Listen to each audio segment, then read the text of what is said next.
Hej alle sammen.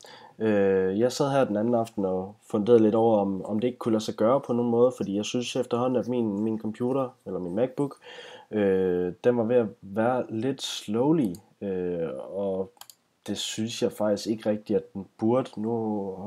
Forkert.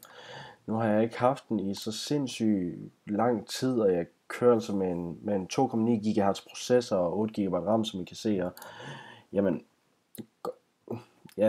det undrer mig virkelig meget, at den allerede skulle være blevet langsom, men den kører simpelthen ofte ned. Jeg har 8 GB RAM, men som I kan se heroppe, så kører den alligevel rimelig langt ned i forhold til, hvor mange RAM der er tilbage, jeg kan bruge.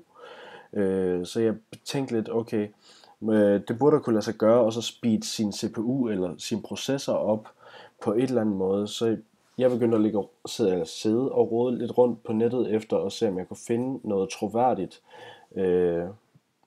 som man kunne bruge, og som rent faktisk virkede.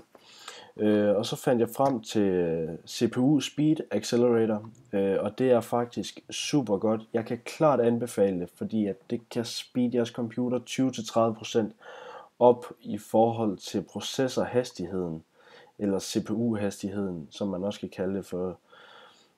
Ja, men jeg kan i hvert fald 100% anbefale det, og ja, så vil jeg så egentlig bare lige vise jer, hvordan det er, man egentlig lige gør, men ja, som sjovt nok, tryk download, kommer den herop, bum, så højre klikker I. I skal sørge for at højre klikke og klikke åben,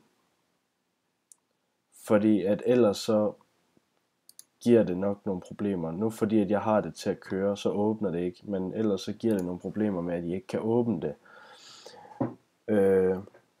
Når I så åbnede det, så det ligger så ikke hernede i menubaren, eller nede i jeres dock, men så er det egentlig bare lige at så sige, okay, nu fjerner jeg lige min, bum, okay, der var, tag den her, så bare lægge den derned. Nu har jeg så bare lige valgt at lægge den der, fordi jeg lige skulle vise jer det her, fordi at jeg synes klart, at jeg vil dele det her med jer, men I klikker på den, hvis den gad at åbne, så den ikke gider, men den ligger så i hvert fald også heroppe, så kan man klikke indstillinger, så her, så kommer dette bitte fine vindue op, så fordi at de skal være sikre på, altså man skal have administratorrettighederne til computeren, for at man kan aktivere det her, og for at man kan sætte det i gang. Så derfor, så, som I kan se, jamen, nu kan jeg lige pludselig trykke start. I det jeg så trykker start, hvor fanden blev du af? Der, åben. Så kan I risikere, at den her den kommer frem, så trykker jeg bare registrer senere. Det kan I bare blive ved med at gøre. Det har jeg gjort i et par dage nu, og der, selvom en af mine kammerater faktisk, jeg snakkede med, han sagde, at det poppede op. Men jeg har bare været heldig, at jeg kan fortsætte. Måske kan I også det. Det håber jeg på. Men ja, I kan så gå herind og så sige, ja, bestem hvor meget I så vil speede den op, eller ikke speede den op, men hvor meget I vil sætte den til at arbejde det her program. Ja, tryk start, og så kan I så se her, om det er aktivt, eller hvad det er, og så kan I vælge bare at lægge det derned, eller så bare, ja, tryk OK, fordi det ligger alligevel heroppe. Jeg kan bare trykke indstillinger, og så, ja, så kører den, og så speeder den jeres computer op med mellem 20 og 30%. Jeg skal selvfølgelig nok lige sørge for, at jeg smider link i beskrivelsen herinde til siden. Og så ja, så må I skrive, kommentere, del, like, whatever man nu fanden kalder det. Nu er alt det der på YouTube og fis og mig.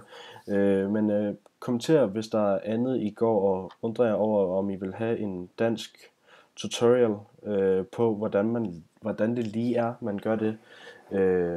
Fordi at så vil jeg se, om jeg ikke godt kan hjælpe jer på rette vej og vise jer, hvordan det er, man lige gør. Så yes. Bra!